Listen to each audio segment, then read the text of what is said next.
Felicidade da igreja, aqueles que não cumprimentei.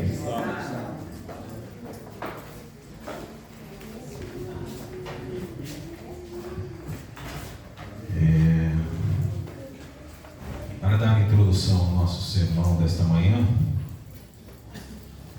há alguns anos atrás, em Londres, na capital da Inglaterra, nos chegou uma notícia trágica de que uma mulher, Kellen Grace, de 55 anos de idade, se jogou do 13º andar do prédio que ela morava. Quando foram ver o corpo estendido no chão, encontraram junto ao corpo um bilhetinho. E nesse bilhete dizia: eu não aguento mais. Ninguém me liga, nem me escreve. Não tenho amigos. Talvez assim eu seja mais feliz. Qual não foi maior o espanto que 2 dias depois, Susan York, 60 anos de idade, 2 andares acima, no 15º andar desse mesmo prédio, foi encontrada morta em sua cama, com overdose de medicamentos. E um bilhetinho no criado mudo. E esse bilhetinho dizia: isso, passou demais aqui, irmão. Aqui. E esse bilhetinho dizia: se ao menos eu soubesse que minha vizinha era tão sozinha, poderíamos ter sido boas amigas. Que mundo é esse que nós vivemos? Parece uma panela de pressão, com a mais de 8,2 bilhões de pessoas, todas espremidas, apertadas, mas nem por isso acompanhadas, isoladas, solitárias, distanciadas por inúmeros motivos. Hoje em dia a rede social nos aproxima de pessoas distantes, mas nos distancia de pessoas próximas. Celulares, internet, redes sociais. Eu acho interessante, tem um muro lá em Bauru, toda vez eu passo ali perto do Guedes, e está não pichado, mas fizeram um grafite com uma frase bem bacana. Um celular grande, dentro do celular escrito assim: o teu vício em conectividade te desconecta da realidade. E é o que nós temos passado. Naquele prédio havia pelo menos 15 andares. Pelo menos 15 andares, poderia ter mais, mas pelo menos 15. Vamos fazer uma média de 4 apartamentos por andar, que é a média do prédio mais ou menos. 60 apartamentos. Vamos fazer uma média de 3 pessoas por apartamento, pai, mãe e um filho, pelo menos um filho, média de 3 pessoas por apartamento, 180 pessoas. Tinha zelador, faxineira, jardineiro, porteiro, síndico. Aproximadamente 200 pessoas transitavam naquele prédio todos os dias. Mas Susan York e Kellen Grace se sentiam sozinhas, a ponto de tirarem a própria vida. Que mundo é esse que estamos vivendo? Por isso eu te convido a ler no livro de João, no capítulo 6, e presenciarmos um grande milagre relatado nesse capítulo. Um dos milagres mais deliciosos da palavra de Deus, a multiplicação de pães e peixes. João capítulo 6, a partir do verso 1.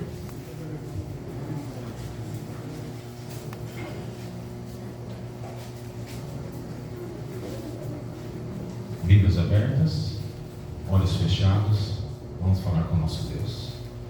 Querido e amado Pai, Criador dos céus e da terra, neste momento estamos com a Tua palavra aberta na nossa frente e queremos receber dela poder. Mas para isso, ó Pai, necessitamos do Teu santo e bom Espírito, esse mesmo Espírito que inspirou homens, pessoas humanas, a escrever a Tua palavra, para que Ele possa nos capacitar a compreender essas Escrituras e receber dela poder. Usa-me como um canal de bênçãos nesta manhã, e que eu possa falar aquilo que são palavras que saem da minha boca, mas inspiradas pelo Teu poder, para que possa saciar e alimentar essa multidão aqui na cidade de Pederneiras. Te rogamos por Jesus. Amém. Amém. A partir do verso 1, então, João capítulo 6, a minha Bíblia diz assim: depois dessas coisas, atravessou Jesus o mar da Galileia, que é o de Tiberíades. Seguiu numerosa multidão, porque tinham visto os sinais que ele fazia na cura dos enfermos. Então subiu Jesus ao monte e assentou-se ali com seus discípulos. Ora, a Páscoa, festa dos judeus, estava próxima. Então Jesus, erguendo os olhos e vendo que grande multidão vinha ter com ele, disse a Filipe: onde compraremos pães para lhes dar a comer? Mas dizia isso para o experimentar, porque ele bem sabia o que estava para fazer. Respondeu-lhe Filipe: não lhe bastariam 200 denários de pão para receber cada um o seu pedaço? Um dos seus discípulos, chamado André, irmão de Simão Pedro, informou a Jesus: está aqui um rapaz que tem 5 pães de cevada e 2 peixinhos, mas isto que é para tanta gente? Disse Jesus: fazei o povo assentar-se, pois naquele lugar havia muita relva. Assentaram-se, pois, os homens em número de quase 5.000. Então Jesus tomou os pães e, tendo dado graças, distribuiu entre eles, e também igualmente os peixes, o quanto queriam. E quando já estavam fartos, disse Jesus aos seus discípulos: recolhei os pedaços que sobraram, para que nada se perca. Assim, pois, o fizeram, e encheram 12 cestos de pedaços dos 5 pães de cevada que sobraram aos que haviam comido. Jesus começara a se tornar popular pelos feitos que estavam realizando. As pessoas queriam encontrar-se com Jesus para ouvir a mensagem do Mestre. Mas Jesus queria um pouquinho de descanso naquela manhã. Ele queria um pouquinho de isolamento. Ele acabara de saber que seu primo João Batista tinha a sua cabeça entregue uma bandeja de prata ao rei Herodes, e queria ter um momento a sós com o Pai. E agora pede aos seus discípulos: vamos atravessar o mar da Galileia, pois quero ter uma agenda particular com o meu Pai, quero ter um momento a sós com Ele. Mas alguém ficou sabendo dos planos de Jesus. E esse alguém disse para alguém, que disse para alguém, que disse para outro, que disse para outro. E de repente os discípulos olham para as praias do lado esquerdo, do lado direito, pontos negros vindo do mar da Galileia, embarcações com pessoas, e pessoas chegando e a multidão se aglomerando. E poucos mais de segundos ou minutos, mais de 10.000 pessoas estavam na praia para ouvir o Mestre. Jesus então percebe que aquele não seria o seu dia de descanso e começa a pregar. Eu gostaria de saber qual sermão Jesus pregou naquela manhã, naquele dia.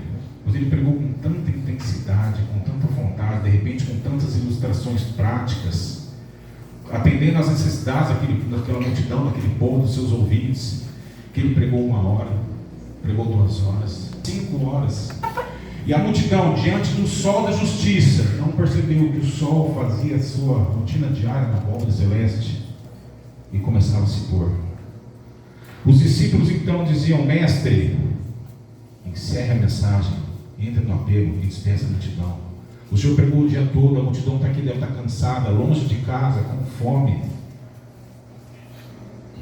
Então Jesus ora para os discípulos e diz que nós acabamos de ler no verso 5. Ele diz: tudo bem, eu despeço a multidão. Os discípulos entram em pânico, pois Jesus queria dar uma festa surpresa para mais de 10.000 homens. E o verso 7 nos diz que seria necessário 200 denários para que cada um recebesse apenas um pedaço de pão. 1 denário, 1 dia de trabalho. 200 denários, aproximadamente 7 meses de trabalho. Fizemos uma conta rápida aí, aproximadamente R$1.500 por mês, salário mínimo. 7 meses, mais de R$10.000 para fazer uma festa surpresa para a multidão. E o que eles tinham em caixa? Nada. E agora o que fazer? Pois o mestre queria dar essa festa surpresa. E a Bíblia continua no verso 8 e 9. Um dos seus discípulos, chamado André, irmão de Simão Pedro, informou: eis aqui um rapaz que tem 5 pães de cevada e 2 peixinhos. Mas o que é isso para tanta gente? Sabe o que o André faz? O que o André faz? Encontra um desbravador, o único preparado, um garotinho que disse: mamãe, encontraram Jesus onde disseram para mim onde Jesus vai estar, eu quero ouvir ele pregar. E a mamãe diz: filho, pode ir, mas vá preparado, leva um lanchinho. E qual era o lanchinho? 5 pães e 2 peixinhos. O garoto deve ter ouvido tão concentrado aquela pregação, com tanto desejo, que passou o desjejum, passou o almoço, passou o lanche da tarde, e ele não comeu nada. Esse é o lanchinho deles: 5 pães e 2 peixes. Vejam qual foi a solução então que deram para a festa surpresa. Pegue um pão dividido em 2.000 pedaços, 5 pães vai dar 10.000 pedaços de peixe para alimentar a multidão. Meio peixe dividido em 2.500 pedaços para alimentar 2.500 pessoas, ou seja, 2 peixinhos para alimentar 10.000 peixes, tem que ser dividido em praticamente 5.000 pedaços, um único peixe. Essa foi a solução de André, mas qual foi a solução de Jesus?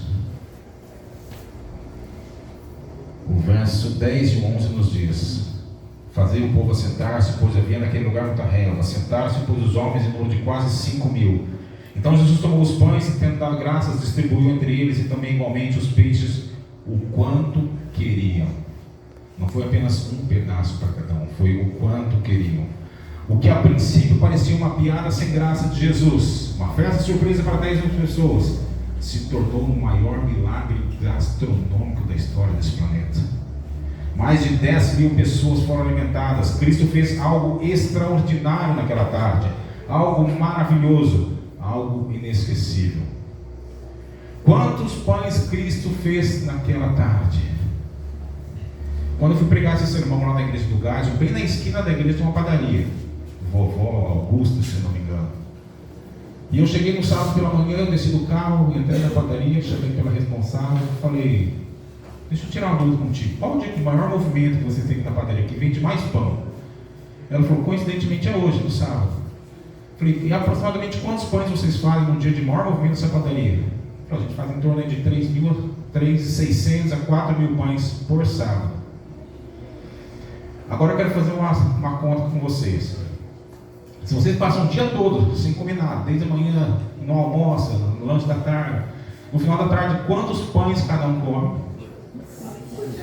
Quantos pães? Uns comem 5? Mais 10? 18? Pão de forma. Bom, tem a geração soft, plain, light, diet, que come 1, 2 pãezinhos no máximo. Mas vamos pegar uma média de 4 a 5 pães por pessoa, pode ser ou é muito? Arredonda para 5, pois é. Uma grande padaria lá no Gás, o que faz pão no dia de maior movimento, que é sábado, 3.600 pães. Jesus, em poucos minutos, fez aproximadamente 40 a 50 mil pães naquela tarde. Só que agora os anos se passaram, os séculos se passaram, os milênios se passaram, e a multidão, que era aproximadamente 10.000 pessoas, hoje é pouco mais de 8 bilhões de pessoas. Mas essa multidão ainda está longe de casa, em busca da verdade. O tempo está se passando, o sol está se pondo, e essa multidão está com fome. Mas a ordem de Cristo ainda é: vocês têm que alimentar esse povo. E amada igreja, não é fácil alimentar o mundo. Não é fácil dar pão para tanta gente. E sabe o que me preocupa? O tempo está passando, a fome está aumentando e estão começando a surgir merendas.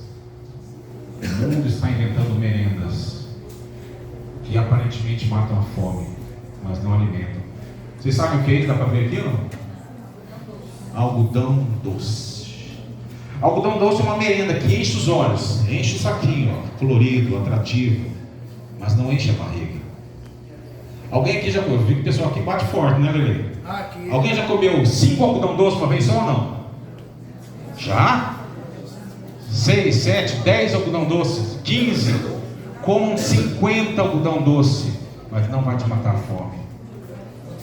Algodão doce é algo atrativo, que chama atenção, mas no estômago não vale nada. Merendas que não alimentam. O diabo está inventando merendas que enchem os nossos olhos, mas não valem nada, não trazem sustância para o nosso corpo. E uma delas é o humanismo, na qual o homem é considerado o centro do universo. Eu posso tudo, eu faço tudo. Uma vez eu vi um adesivo no carro escrito assim: Deus me guia, mas eu mesmo dirijo. Não precisa mais de Deus para nada.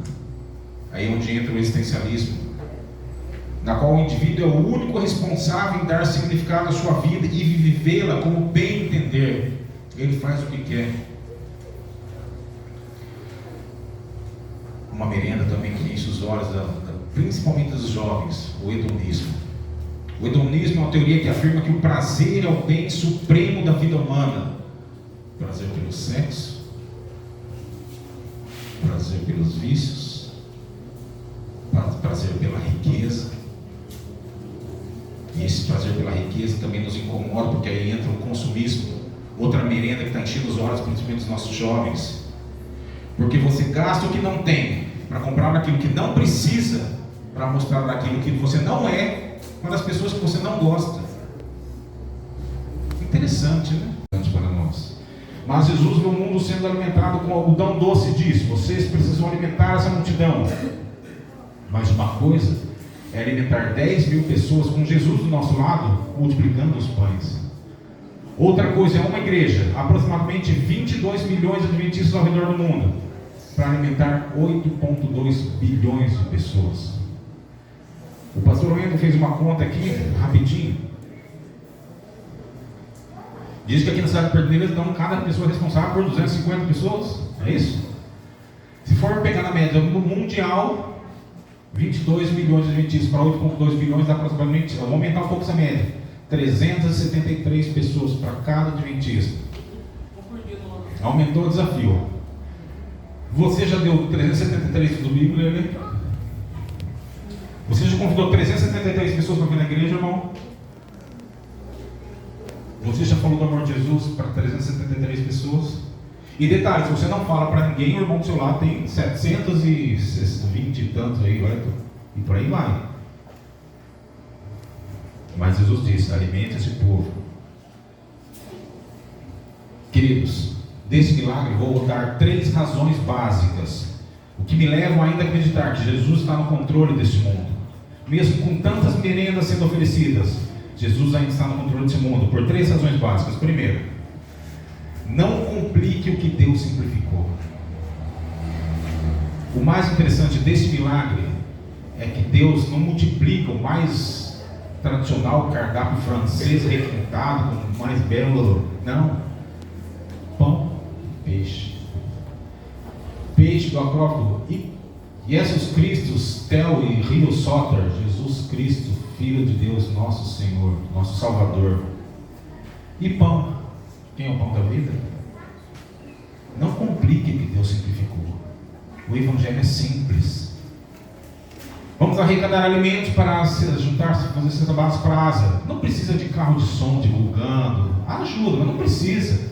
Noticiar na televisão, rádio, trio elétrico. Não. Bota seu chinelo de dedo no pé. Pega a sacolinha do barracão. Tem barracão aqui, né? Barracão Confiança. Pega a sacolinha, põe embaixo do braço e bate de porta em porta. Simplicidade.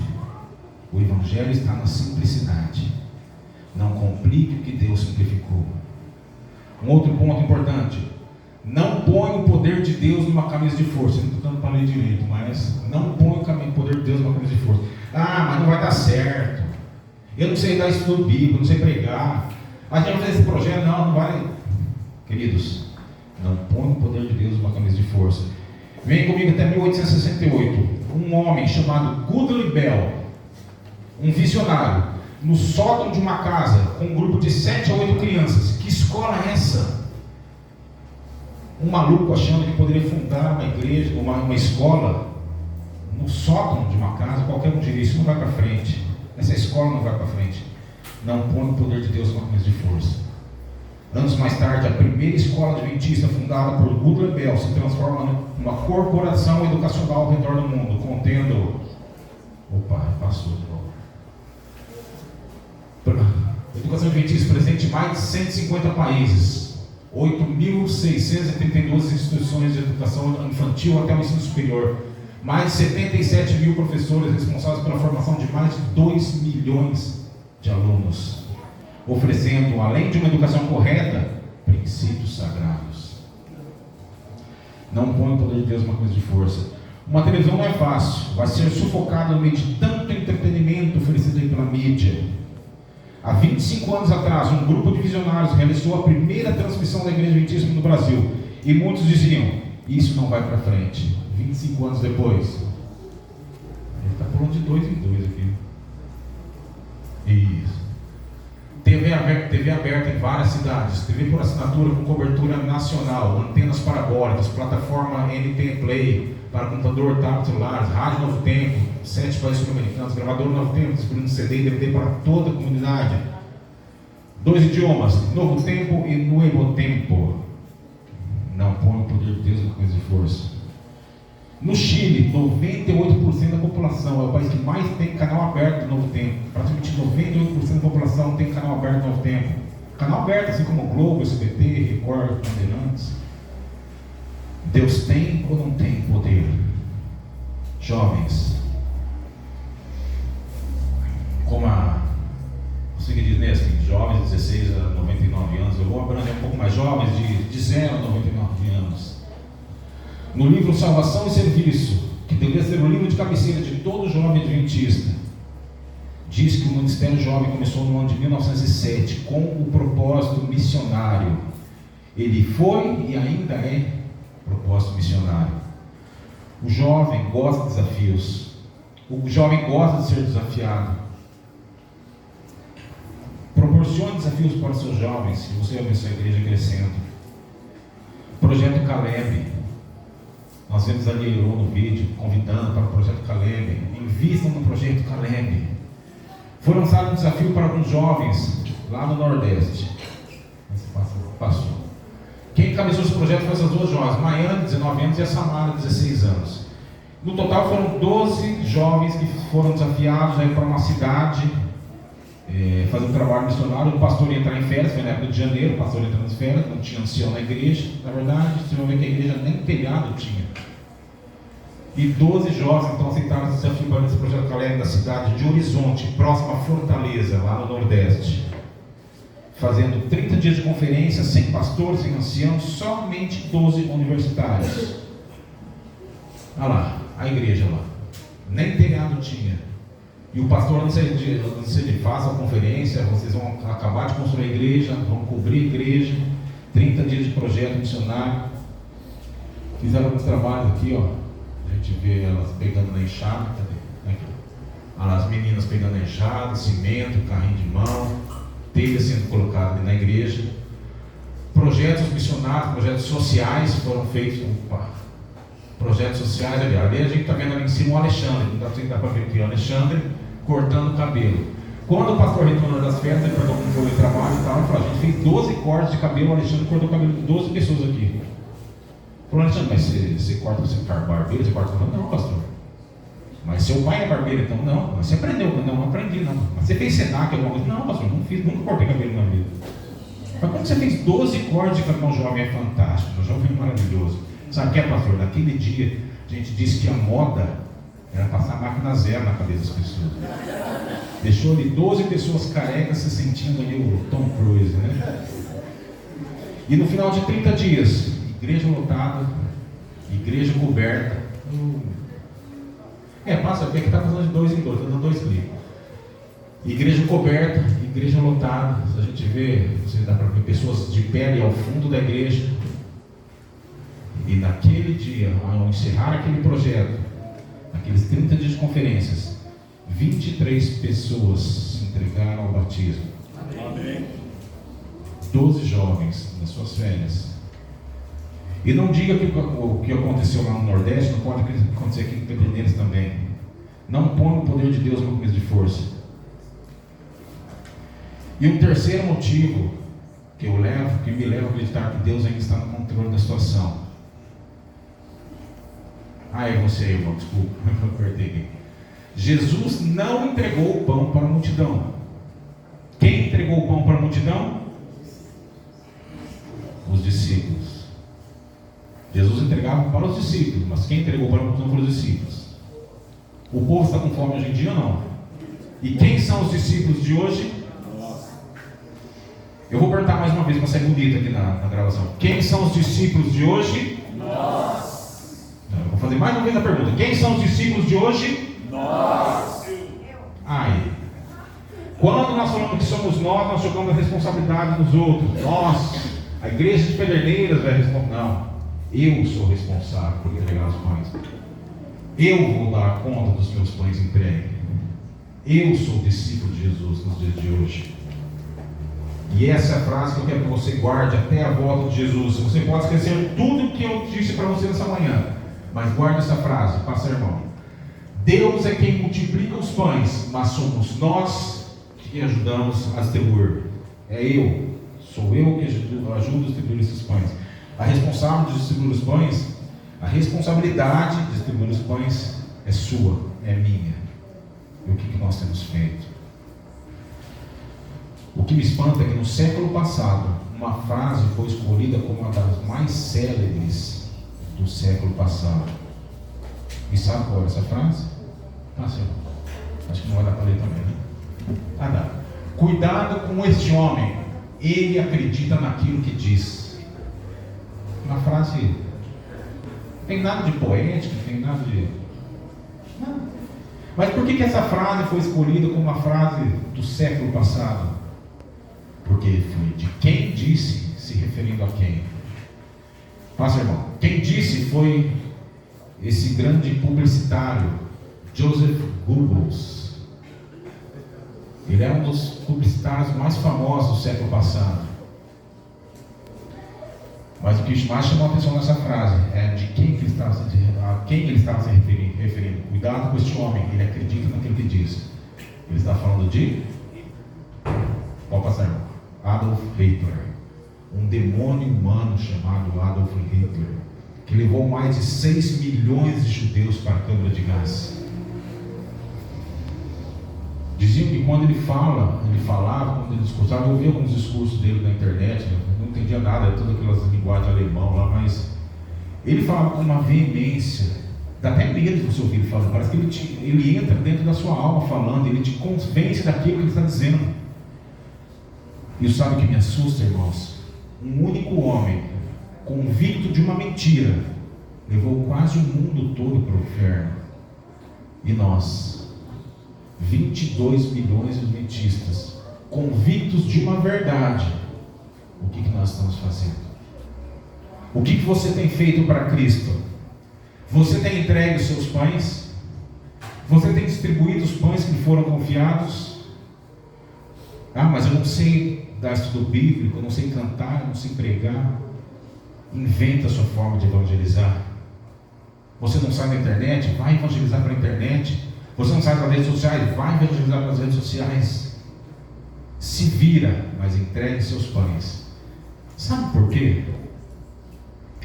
Os discípulos só voltavam para Jesus para buscar mais pães quando o cesto estava vazio.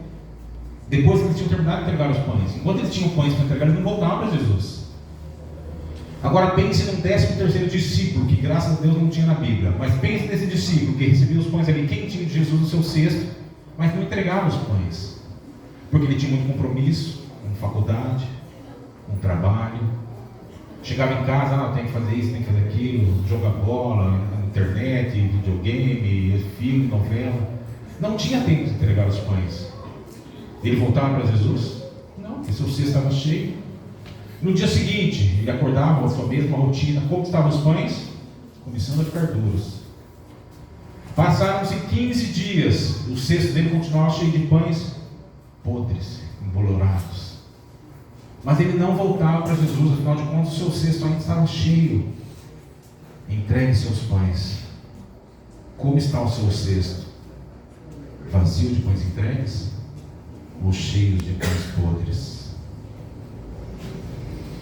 Você vai ter que dar conta desse cesto, ou cheio ou vazio. Você que tem um cargo na igreja, você tem distribuído seus pães? Você tem trazido pessoas para Cristo? Você é ancião, você é diácono, tesoureiro, desbravador, jovem, ministério pessoal, recepção. O que você tem feito para trazer pessoas para Cristo? E você que não tem cargo, ainda tem responsabilidade, não tem sim. Você está recebendo o cesto de pães. Você também é um discípulo de Cristo aqui nessa terra. Mas vou fazer o quê? Eu não sou ancião, você tem vizinhos, você tem amigos, você tem conhecidos, companheiros, colegas de escola, de trabalho. Ellen White, passa, irmão. Ellen White, inclusive, no seu livro Como Conviver com os Outros, É pelas relações sociais que a religião cristã entra em contato com o mundo. Também é com o desbravador, também é com o aventureiro, com o DPJ, com o departamento pessoal também. Mas principalmente pelas relações sociais que a religião entra em contato com o mundo. É com a sua convivência com as pessoas, é com o que você apresenta para as pessoas. Temos que alimentar todas as pessoas, não importa quem seja. E nós temos esse trabalho, nós temos esse desafio. Invente um projeto, invente alguma coisa para fazer. É tanta coisa, tanta oportunidade de levar o evangelho para as pessoas. Uma vez o pastor Odailson conta, o Odailson Fonseca, que no seu primeiro ano de ministério, ele estava lá na região sul. E no seu primeiro ano de ministério, então, ele fez uma convenção para treinar líderes de jovens, líderes de desbravadores e líderes de aventureiros. Era um domingo de manhã, um domingo chuvoso, mas ele reuniu ali na igreja central de Porto Alegre aproximadamente 500 líderes de jovens pela manhã, para treinar e capacitar esses líderes. E da hora do almoço, meio-dia, ele saía daquela multidão de 500 líderes jovens e entrava então 600 líderes de aventureiros e exploradores. Projetos que a igreja tem para o povo, para a comunidade. Ele disse então que naquela manhã, ele capacitando, treinando aqueles líderes jovens, ele ao final do treinamento, distribuiu os folhetos, material para trabalhar, e ele fez um apelo para aqueles jovens, como sempre ele faz. E naquele apelo, muitos jovens foram ali à frente, ele orou com aqueles jovens, uns choravam, outros se abraçavam. E o pastor Odailson disse que todo apelo que ele faz, na sua oração ele fala: Senhor, prepare esses jovens para a sua volta, deixe-os prontos para a sua volta, mesmo que o Senhor volte agora, que eles possam sair daqui prontos. E entre aqueles jovens, ele diz que tinha um jovem do seu lado direito, na qual as suas lágrimas eram mais intensas que as dos outros, o seu corpo mais trêmulo que os dos outros jovens. Ele diz então que assim que ele terminou a oração, ele ia saindo e aquele jovem foi atrás dele, Gessé Charadozinho. Aquele jovem então chegou para o pastor e disse: pastor, e fez um sinal que ele não tira da cabeça até hoje. Ele fez assim: pastor, olha para mim, pastor, que você vai ouvir falar de mim. Pastor, olha para mim. Ele insistia no sinal, que você vai ouvir falar de mim nessa sexta-feira, pastor. Eu vou fazer algo revolucionário na minha igreja, pastor. Pastor, eu aceitei o desafio, olha para mim. Chegando hoje no culto de domingo, eu vou reunir meus jovens, pastor, eu vou fazer um coral jovem. E esse coral vai evangelizar toda a nossa cidade, nas praças, nas escolas, nas igrejas. Pastor, olha para mim, você vai ouvir falar de mim ainda, pastor. Eu aceito o desafio, pastor. E ainda hoje eu vou montar um coral jovem, e você vai ouvir falar de mim. O pastor então se despediu de Gessé. Eu preciso ir, eu tenho que almoçar rapidinho, que uma hora eu volto para aquela multidão de líderes, aventureiros, exploradores. E aquela manhã chuvosa, ele entra dentro do seu carro com seu esposo, o pastor Odailson. De hora que ele vai dar uma partida no carro, ele se assusta, alguém batendo no vidro, o vidro meio embaçado, tudo molhado. E ele vê dois olhos grudados no vidro, dizendo: pastor, olha para mim. Ele diz: que isso, Gessé? Sai da chuva. E o pastor: eu tenho um projeto dentro de mim, e você vai ouvir falar de mim. O pastor então dá um último abraço em Gessé e se despede. E na correria, o primeiro lugar que ele encontrou para almoçar, uma lanchonete que tem um M grande na frente. Ele parou ali, comida rápida.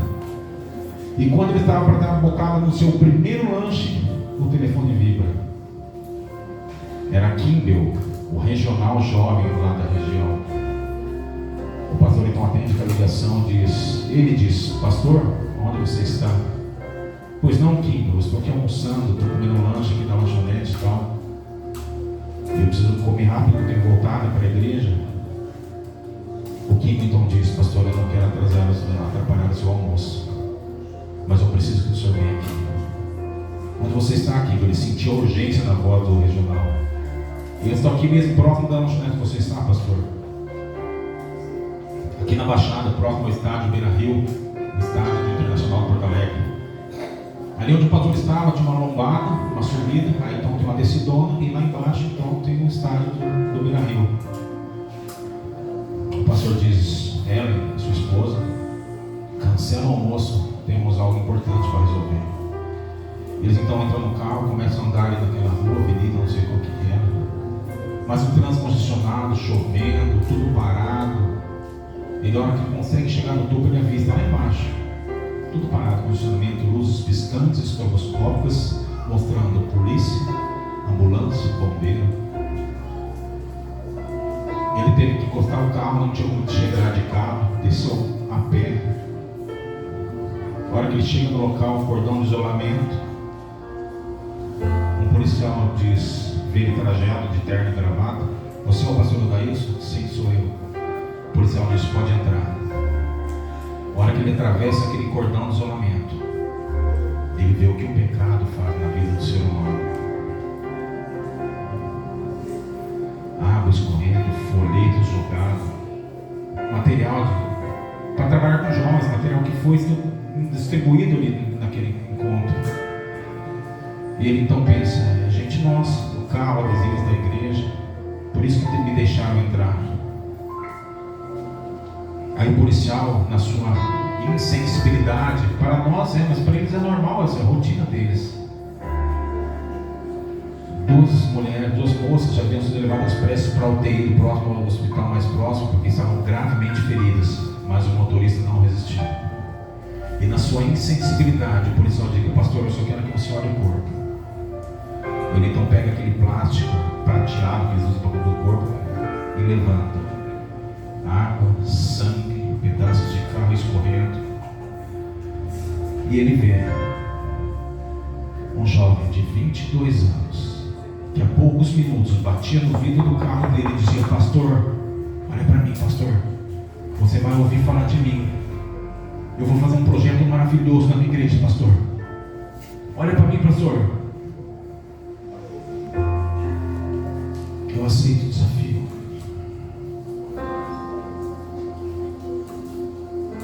A gente não consegue entender os planos de Deus. A gente não entende por que Gessé não conseguiu formar o seu coral jovem. Muitos dizem que nós não devemos perguntar por quê, mas sim para quê.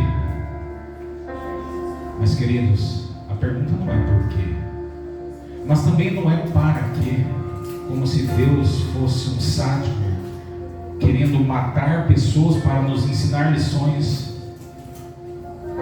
Não é para quê. Sabe qual é a pergunta, irmãos?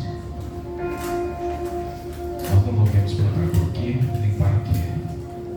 Nós devemos dobrar nossos joelhos, olhar para o céu e clamar: até quando? Até quando, Senhor, nós vamos ver sonhos sendo destruídos pelo pecado? Até quando nós vamos ver o inimigo alimentando este mundo com merendas que não alimentam?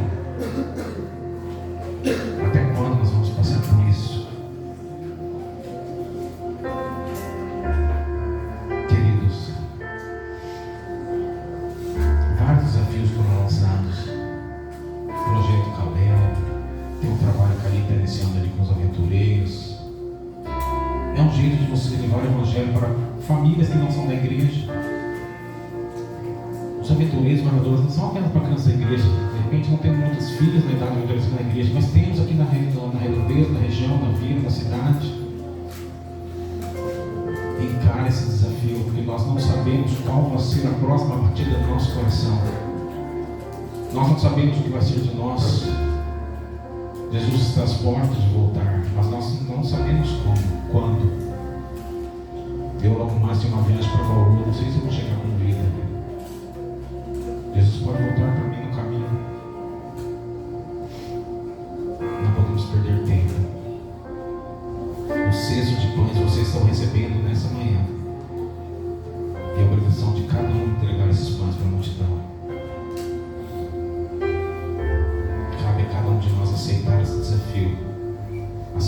vocês disseram, eu sou um discípulo de Deus, de Cristo aqui nessa terra, a responsabilidade é sua, a responsabilidade é minha. Nesse momento eu vou convidar a minha filha para cantar um hino. E durante este hino, eu peço que vocês prestem muita atenção na letra, que ele vem retratando todo o sacrifício de Cristo na cruz do Calvário, por mim e por você. A parte difícil de tudo ele já fez, ele já cumpriu, ele já pagou. A parte mais fácil ficou para nós. E se você aceitar esse desafio, se você aceitar esse apelo de ser um discípulo verdadeiro de Cristo e levar o Evangelho para as pessoas que ainda não conhecem, de povoar essa cidade de Pederneiras com o Evangelho eterno, com a mensagem da verdade, eu peço que vocês coloquem de pé, para que ao final do hino todos nós possamos orar juntos. Isabel. Cada vez mais lentos vão os passos de Jesus naquela longa estrada em Jerusalém.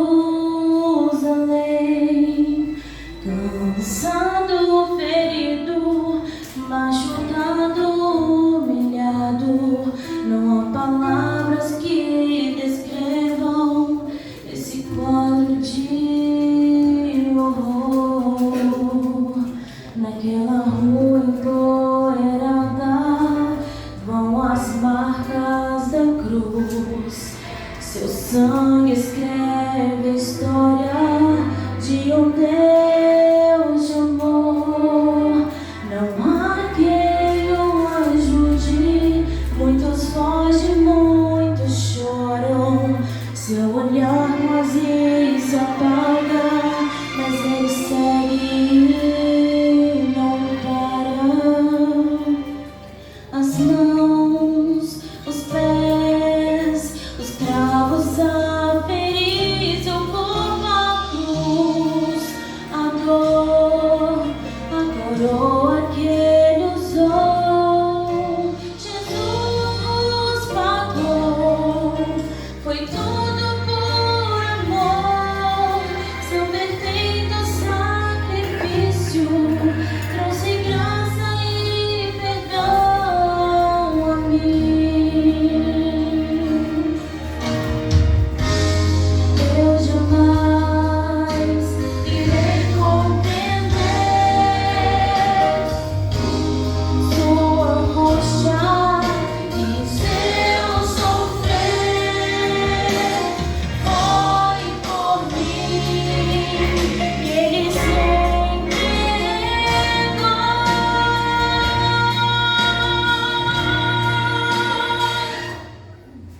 As mãos,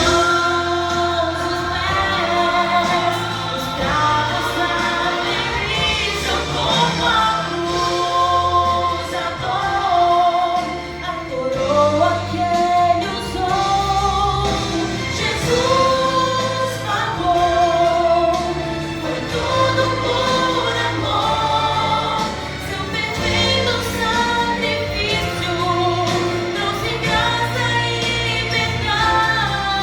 As mãos, os pés, os cravos a ferir seu corpo, a cruz, a dor, a coroa que ele usou. Jesus pagou tudo por amor. Seu perfeito sacrifício trouxe graça e perdão a mim.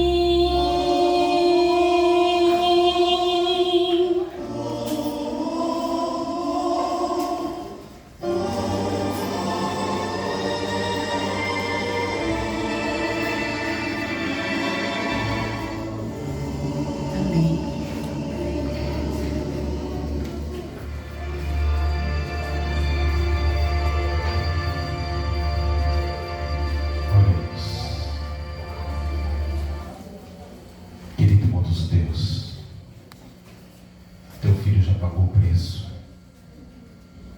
do seu sacrifício, pelos nossos pecados.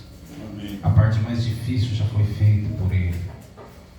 Ficou a parte mais fácil para nós. Estamos aqui, querido Deus, com uma pequena multidão de discípulos na Tua presença, que se colocaram de pé e estão aceitando o desafio, ó Pai, de levar a Tua mensagem, o Teu Evangelho para essa cidade de Pederneiras. E elas estão saindo daqui, querido Deus, com seus cestos cheios de pães quentinhos, pães saborosos, pães nutritivos, pães que alimentam para a vida eterna. E que nós possamos realizar esse trabalho, Pai, com a Tua ajuda. Que nós possamos sair daqui, ó Pai, visitar pessoas, levar o Teu Evangelho, através de visitas mesmo, através de projetos, através do Caleb, através dos jovens, através dos projetos missionários, departamento pessoal, asa, funcionário, diácono, recepção, música. Todos os departamentos devem estar envolvidos para a pregação do Evangelho, pois todo cristão tem o dever de ser um missionário. Sim, bondoso Pai, que nós possamos, ó Pai, retornar amanhã à noite no culto com o nosso cesto vazio, para enchermos novamente e sairmos de novo para distribuir esses pães, para que nós possamos deixar nossos pães pútrefos, embolorados dentro desse cesto, para que possamos ter necessidade de voltar até Teu Filho Jesus, para recolher mais pães, para levar para essa multidão. Nos ajude a realizar o nosso trabalho aqui nessa terra, Pai, para que possamos abreviar a volta do Teu Filho Jesus e logo, logo morarmos nessa mansão, nesse reino maravilhoso, já bem preparado para cada um de nós. Fique conosco, nos dê o Teu perdão e a Tua misericórdia.